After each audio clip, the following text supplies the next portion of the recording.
A woman was found dead in the bathtub of her own home, and it looked like the saddest kind of accident. She had slipped, struck her head, and drowned. A coroner's jury agreed.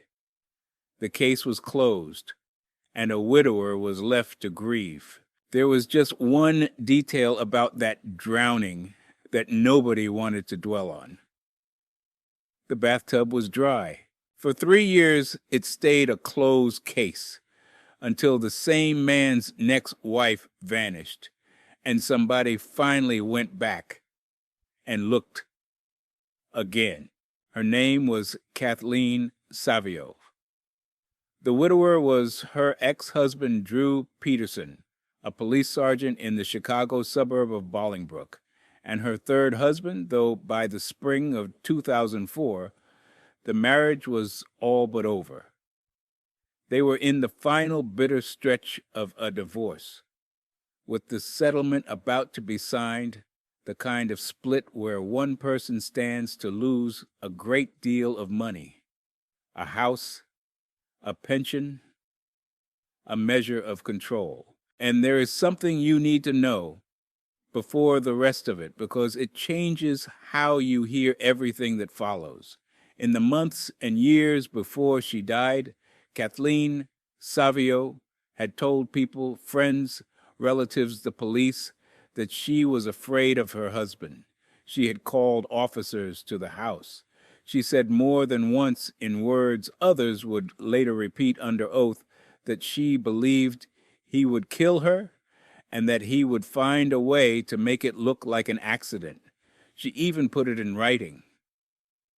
The divorce threatened to cost him dearly, a share of the house, the pension, the assets of 2 decades, and she warned that he would rather see her dead than split it. She was, it turned out, describing her own death before it happened. Prosecutors would later present something even colder than a premonition. A witness testified that before Savio died, Peterson had tried to hire someone to have her killed, that the murder had been shopped around before it was ever done quietly at home. The accident in the light looks like a fallback, when no hired hand would do it. It was simply made to look like the tub had. On the 1st of March, 2004, with the divorce nearly final, Kathleen Savio was found dead in the bathtub of her home, discovered after she stopped answering, when neighbors went to check and a locksmith let them in. The story that assembled around her was simple and gentle. She had been taking a bath, slipped, struck her head, lost consciousness, and drowned. A terrible household accident. A coroner's jury looked at it and agreed accidental drowning. It is worth noting who helped that conclusion along. The inquest included a colleague of Peterson's from the same police world, and Peterson's young girlfriend, at the time a woman named Stacy, told investigators he had been with her, giving him an alibi. The paperwork was signed. Kathleen Savio's death became officially a slip in the tub, and for 3 years that is exactly what it stayed, and it mattered enormously that the man at the center of it wore a badge. Drew Peterson had spent decades as a police officer. He knew how a death scene gets read, what investigators look for, and what they wave past, which questions get asked, and which get skipped. He moved through the system that was supposed to examine him as a colleague, not a suspect. A staged accident is hard enough to see through when a stranger builds it. It is far harder when the builder is one of the people you would otherwise trust to investigate it. But go back and stand in that bathroom and read the scene the way the evidence would eventually force everyone to read it. Start with the tub itself. It was dry. A woman had supposedly drowned in it, and drowning requires water, a great deal of it. Yet the tub was empty and clean, with no water pooled around her body. Her hair was wet. The place she had supposedly drowned was not. Then look at her. She had a deep gash on the back of her head more than an inch long, the kind of wound a hard blow leaves. And she was not bruised in a single spot the way one fall would leave a person. She was covered in fresh bruises and scrapes, as though she had fought against someone. A simple slip leaves one injury. This was many. A drowning leaves water. This had none. The scene was a sentence that did not parse, and for 3 years no one with the power to act would read it out loud. That is the quietly horrifying part of a staged accident. It does not have to be clever to work. It only has to meet a world that would rather not look. No one wanted to believe a mother of 2 had been murdered in her own bathroom. There was no pressure to dig. There was a convenient alibi, and there was an inquest stocked with familiar faces. The lie was thin. It survived anyway, because nobody pushed on it. We tend to believe accidents, partly because the alternative that someone close chose this is so much harder to hold. The stager is counting on exactly that reluctance. It is the first thing he builds with. What finally pushed was not new science. It was a second tragedy. In October of 2007, Drew Peterson's 4th wife, that same Stacy, by then married to him, vanished without a trace. She has never been found, and Peterson became the prime suspect in her disappearance. And suddenly a pattern that had been invisible snapped into focus. 2 wives, 1 dead in a dry bathtub, 1 simply gone. Kathleen's own family had never made peace with the accident. They had doubted it from the start, and they had pushed for another look, another examination, anyone willing to reconsider. For 3 years, that push had gone nowhere. Now, with a 2nd wife missing and the cameras arriving, it finally found an audience. Under that new light, Kathleen Savio's body was exhumed and examined again, this time by 2 separate forensic pathologists, one retained by her family and one by the state, neither of whom had any part in the original gentle conclusion. They arrived at the same answer independently. The gash on her head looked like the result of a blow, not a slip. The bruises looked like a struggle, and a healthy woman does not lose her footing, drown, and leave a tub bone dry. She had drowned after a violent fight, they concluded, and her body had been placed in the tub afterward. Her death was reclassified from accident to homicide. In the investigators' own words, it had been a killing staged to look like an accident. And then something rare happened. The dead woman got to speak. To convict Peterson, prosecutors needed the jury to hear what Kathleen Savio and the missing Stacy had said while they were alive. Their fear, their warnings, in their own words.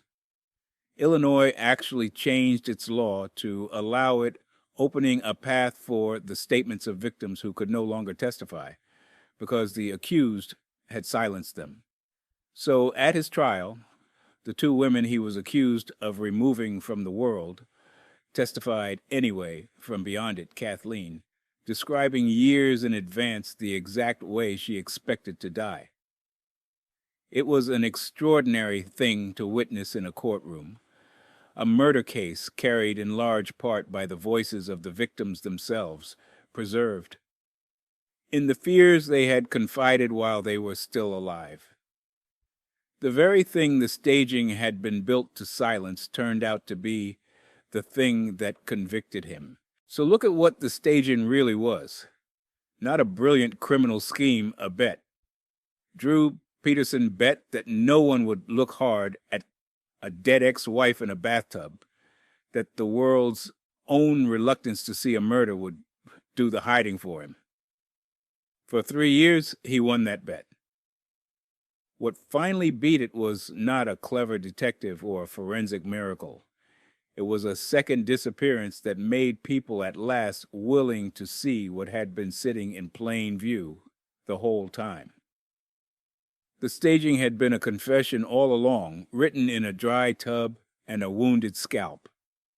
It just needed someone willing to read it. In 2012, Drew Peterson was convicted of murdering Kathleen Savio and sentenced to decades in prison. Later, almost unbelievably, he was convicted a second time for plotting from his cell to have the prosecutor who put him there killed. Stacy Peterson has still never been found. Through all of it, Drew Peterson behaved like a man enjoying a show. While the public wondered aloud whether he had killed two wives, he courted the reporters camped outside his house, cracked jokes, mugged for the cameras at one point, even playing along with a radio station stunt to find him a new date. It was its own kind of staging, a man insisting with a grin that there was nothing here worth looking at. And Kathleen Savio, who had told anyone who would listen that her husband would kill her and dress it up as an accident, turned out to have predicted not only her death, but the exact shape of the lie that would be told about it. She had named it in advance. It took the rest of the world 3 years and another missing woman to finally believe her. A quick thought from me, Johnson, before the next one, because the lie is about to change shape. Notice what Drew Peterson's staging actually asked of the world, that nothing had happened at all. A clumsy slip, a tragic accident, no crime to see, just look away.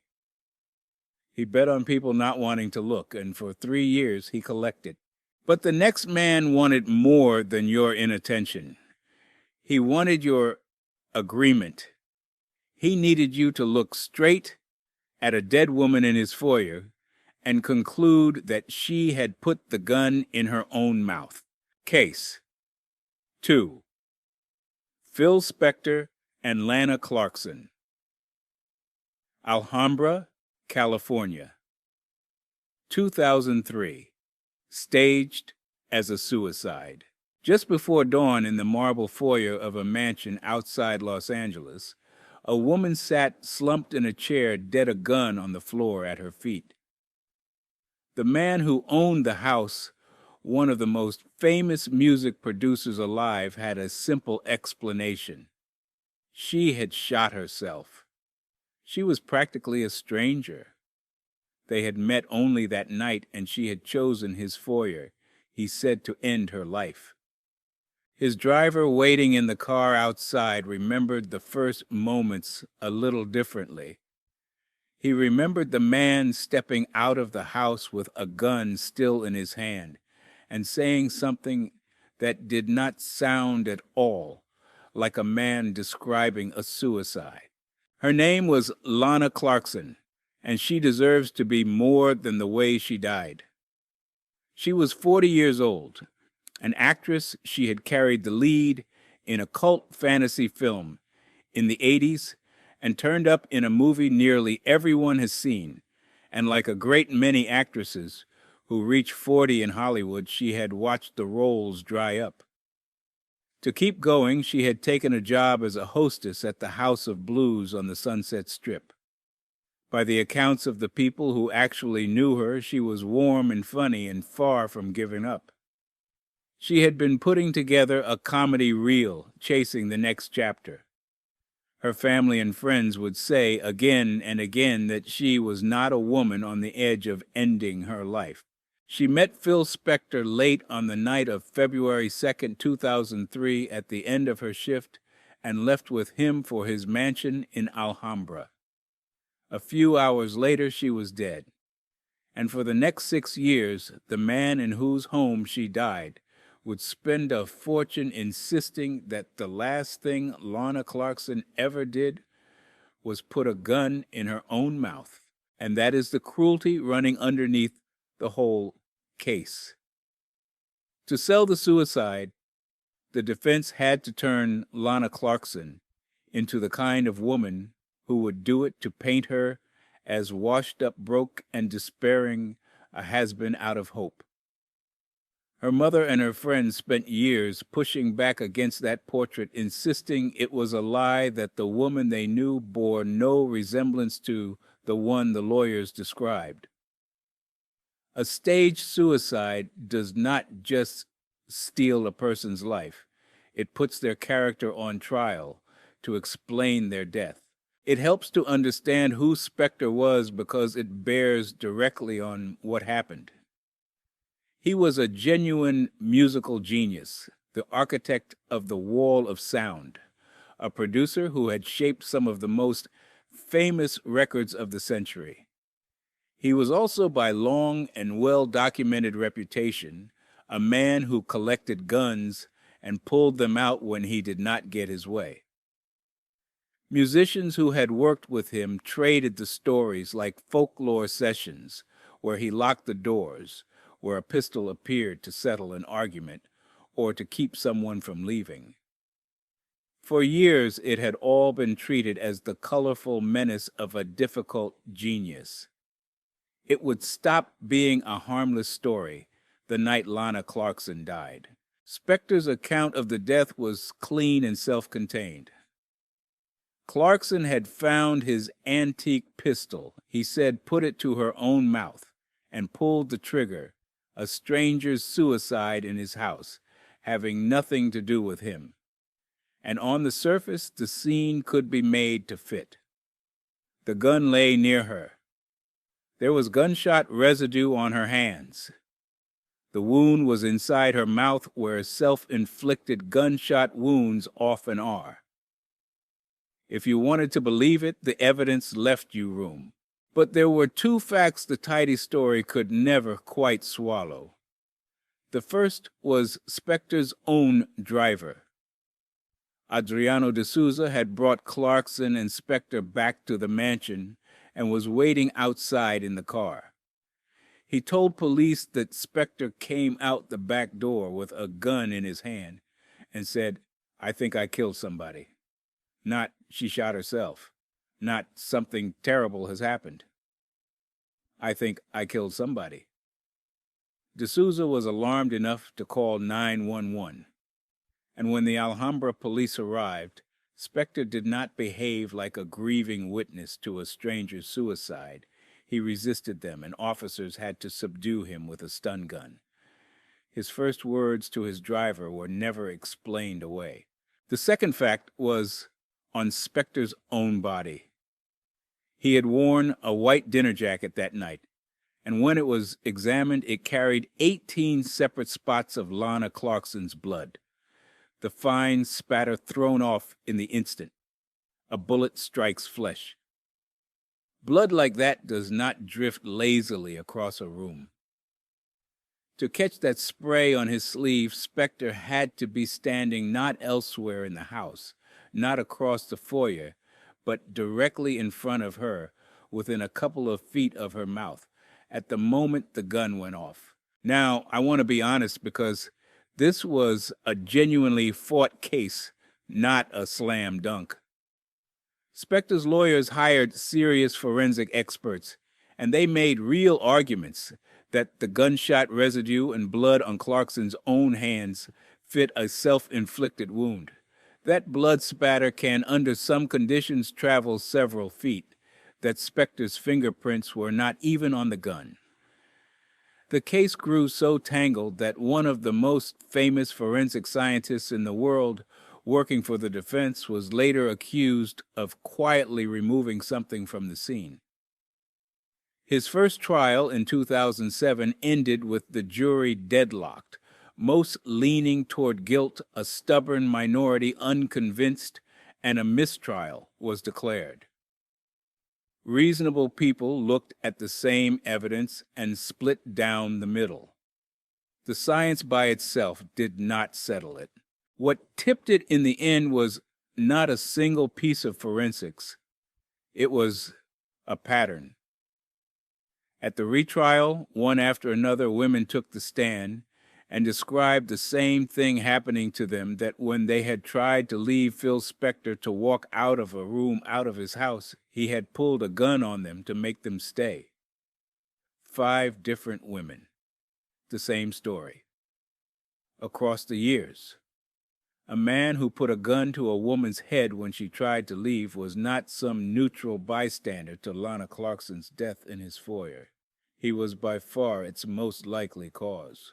And once you see that the suicide resolves into exactly what the prosecutors had said all along, a stage scene, the gun wiped down, a blood-soaked cloth left in a bathroom as if someone had tried to clean up, a body left sitting in a chair, a powerful, articulate man with a tidy story and the money to sell it, betting that the death of a fading actress in his mansion would read to a tired world as one more sad Hollywood ending, a woman who had lost her shine and decided to end it. The staging here was barely physical at all.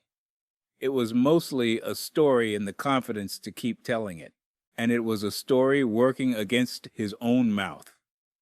The scene said suicide. The man himself had already said out loud to his driver that he had killed somebody. The staging was an attempt to paint over a confession he had blurted out before he thought better of it, to make that quiet foyer tell a calmer story than the one he had told first. See how the lie has grown since the bathtub. Drew. Peterson's staging asked the world to believe that nothing had happened. An accident, no crime, look away. Phil Spector's asked for something colder.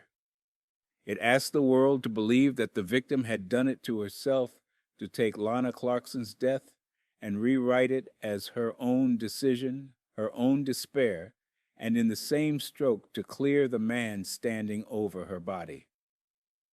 A staged suicide is not only a disguise, it is an accusation aimed at the one person in the room who can no longer say a single word in her own defense. And his fame was part of the staging, whether he intended it or not.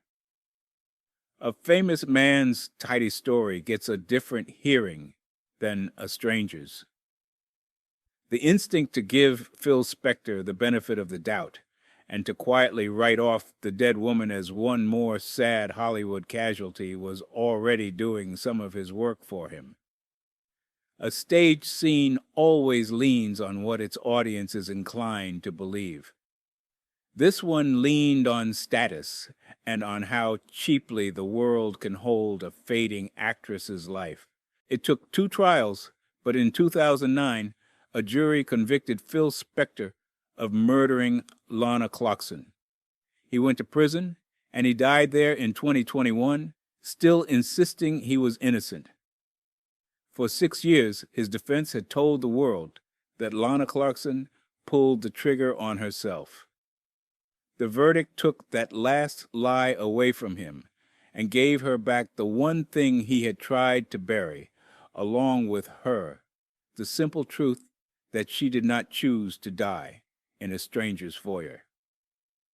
Someone else chose it for her. Johnson here, one quick word before the last story, and it's the heaviest one in this video, so brace for it. If these are worth your time, subscribing and leaving a comment is what keeps the channel alive and tells me which cases to dig into next. Okay? The last one? Because Spector's lie, for all its cruelty, still pointed inward. He blamed the dead, the one person who could never answer back. And a lie aimed at the dead asks nothing of you but a shrug. The last story is what happens when the staging turns outward at the living. When a man hides his crime not behind an accident and not behind his victim, but behind a stranger, and picks that stranger to match exactly what a whole city was already afraid of. A young couple was driving home from a birthing class, their first baby due in a matter of weeks, when the call reached Boston police a man frantic, gasping that he and his pregnant wife had been shot by a stranger who had forced his way into their car. The wife was dying. The husband was badly wounded. The city believed him completely. It believed him so completely that it tore an entire neighborhood apart, looking for the man he described.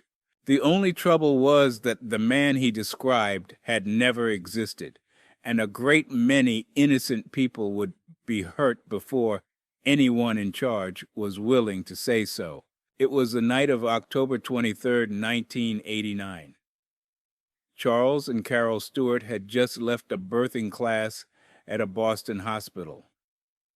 Carol was a tax attorney, well-loved, 7 months pregnant with their first child, a boy they had already decided to name Christopher. As they drove home through the Mission Hill neighborhood, Charles called 911 from his car phone, his voice ragged and breaking. He and his wife had been shot. He said by a black man in a jogging suit with a raspy voice who had climbed into their car and robbed them. A dispatcher kept him talking, struggling to find them in the dark. The recording would be played across the country, and it broke people's hearts. The damage was real and terrible. Carol had been shot in the head, and she died that night. Their son was delivered weeks early by emergency surgery and lived only 17 days. Charles himself had been shot in the abdomen, a serious, genuine wound. To the police, the press, and the watching city here was a man who had somehow survived the same attack that killed his wife and unborn child. A victim, a grieving husband, the perfect, unquestionable witness to his own crime. Because that is what it was. Charles Stewart had shot Carol himself, and then turned the gun on his own body to sell the story. The motive was the oldest and smallest kind he wanted out, and he wanted money. There was a substantial life insurance payout waiting on his wife's death. There was, by accounts that surfaced later, another woman and a future he wanted that did not include a wife and a baby. He dreamed of leaving his job to open a restaurant. He had reportedly tried, in the weeks before, to talk others into helping him kill her. When no one would, he did it himself and dressed it as a robbery gone wrong. And for months, none of that was visible. Charles Stewart was the most sympathetic man in Boston. The recording of his 911 call played on the news on a loop. The image of a husband shot beside his dying pregnant wife became the city's shared heartbreak. Carol's funeral drew crowds and dignitaries. He had not merely invented a villain, he had cast himself as the hero of the tragedy, and a whole city rose to comfort him. And the story he told landed in a city all but begging to believe it. Boston in 1989 was a place on edge about crime, its newspapers running breathless headlines, its old racial wounds never far below the surface. A white suburban couple, a pregnant wife, a black attacker in a poor black neighborhood. The tale did not have to be proven because it fit exactly what a great many people already feared and already believed. It confirmed a picture they were carrying around with them anyway, and a lie that confirms what you already think is the easiest lie in the world to tell. What followed was less an investigation than an occupation. Police flooded Mission Hill. Black men were stopped, frisked, thrown against walls, by some counts well over 100 times a day, an entire neighborhood treated as a single suspect.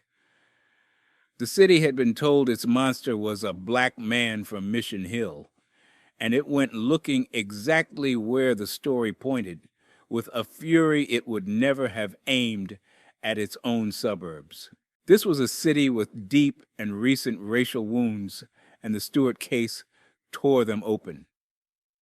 To many Black Bostonians, the crackdown on Mission Hill, the searches, the certainty, the manhunt aimed at a whole community, on one white man's word, confirmed everything they already understood about how the city saw them. For decades afterward, the case would be told as exactly that kind of parable, how easily an entire neighborhood could be condemned, because the accusation matched the picture the powerful were already holding, and it produced suspects because it was determined too. First, police arrested a Black homeless man named Alan Swanson, who happened to own a tracksuit resembling the one Stewart described. They jailed him for 3 weeks, his name in the papers as the suspect in a pregnant woman's murder. Then they released him and fixed on another man, Willie Bennett, who had a record and whose name surfaced in part because his own nephew had made an offhand joke about it. Officers descended on the Bennett family home. Relatives would describe police breaking through the door, children watching men with shields pour in. A case was assembled, and Charles Stewart brought into view a lineup pointed at Willie Bennett. It was a lineup by several accounts in which the other men were clean-cut police officers, and witnesses would later say they had been pressured into identifying Bennett at all. Stop and see where this was heading. An innocent man was a step or two from being convicted of murdering a pregnant woman, a crime that had not happened the way anyone was being told, committed by an attacker who did not exist. The staging had not merely hidden a killer. It had very nearly handed a different, innocent man over to take his place. And the man it chose was not by accident Black. So how did it finally come apart? Not through the investigation. The investigation was busy building a case against the wrong man. It came apart from the inside. Charles Stewart had not acted entirely alone. His own brother Matthew had helped him that night, met him, and taken away a bag holding the gun and the couple's wallets and jewelry. Matthew would always insist he believed he was helping his brother pull off an insurance scam and that he did not understand it was murder until he saw Carol's death reported on television the next day. For weeks he carried that knowledge in silence. But as he watched the police close in on Willie Bennett as an innocent man came within reach of prison for it, something in him broke. In early January 1990, Matthew went to the authorities and told them the truth. The man who shot Carol Stewart was her husband. It had taken a painful family reckoning to get there. The Stewart siblings sitting down with a lawyer so that Matthew could finally say aloud what he had been carrying for weeks. Once he did, the end came quickly. And here is the detail that should sit heaviest of all. Matthew was not the only one who knew. A later analysis by the Boston Globe found that something like 33 people had known or strongly suspected the truth before the police would admit it. The lie had never been airtight. It had simply been convenient and comfortable and confirming. The people with the power to stop it, the city would one day acknowledge, had seen the story they wanted to see, and kept staring at it long after it stopped making sense. Now, follow the whole arc of these 3 stories to its end. Drew Peterson staged a scene so the world would believe no crime had happened at all. Phil Spector staged one so the world would blame the victim. And Charles Stewart staged one so the world would blame a stranger, and he did not choose his stranger at random. He chose coldly and correctly the exact kind of man his city was already primed to convict on sight. That is the most dangerous staging, There is not the lie that hides a body, but the lie that points at someone else and gets believed not because it is convincing, but because it flatters what people already wanted to think. Because that is the thread running beneath all three of these cases. A stage scene is only ever as strong as its audience's willingness to accept it. We believe the accident because we would rather not imagine the murder. We believe the suicide because the man telling us is powerful and the dead woman is easy to dismiss. We believe the stranger because he looks like the villain we were already afraid of. The staging is always a confession, but it is a confession we will help to bury, so long as the story it tells is one we were already telling ourselves. Charles Stuart never stood trial. The morning after his brother went to the police with the truth closing in on him, he drove to the Tobin Bridge over the Mystic River and jumped to his death, leaving behind a note that admitted nothing. Carol and her baby were gone. Matthew Stewart was convicted of helping to cover it up and died years later of a drug overdose. Carol's own family reached for a grace the case otherwise lacked. They built a foundation in her name and chose to spend it on scholarships for young people from Mission Hill, the very neighborhood her husband's lie had branded a suspect. The family of the woman at the center of it all turned deliberately toward the community that had been wronged in her name. And Alan Swanson and Willie Bennett, two men who had done nothing at all, carried the weight of that invented crime for the rest of their lives. Bennett would say decades on that the mere sound of Charles Stewart's name still gave him chills. In 2023, the city of Boston formally apologized to both men and said plainly what it had spent 30 years not saying, that there had never been a shred of evidence a black man committed this crime, and that those in power had swallowed the lie precisely because it felt familiar. The man who built that lie was never made to answer for it in any courtroom, but the staging answered for him. And so in the end did the brother who could not stand to watch an innocent man pay for what he had done. 3 stage scenes, 3 different lies. A dry bathtub meant to say, accident.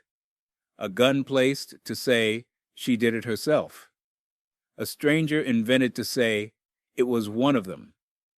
Each was a story carefully built by the person who most needed you to look anywhere but at him. And every one of those stories was also a confession. Because to fake an accident, you have to know it wasn't one.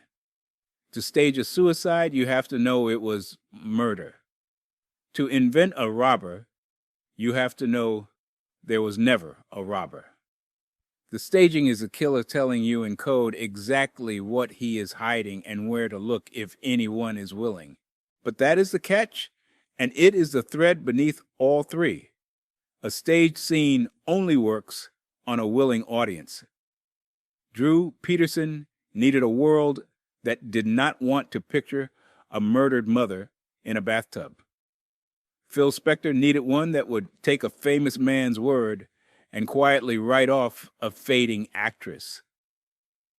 Charles Stewart needed a city already prepared to believe the worst of a black stranger. The lie succeeds exactly to the degree that it tells us something we already wanted to believe, which means the staging is never really finished by the killer. It is finished by us every time we accept the easy story, because looking harder would cost us something. So maybe that is the part worth keeping.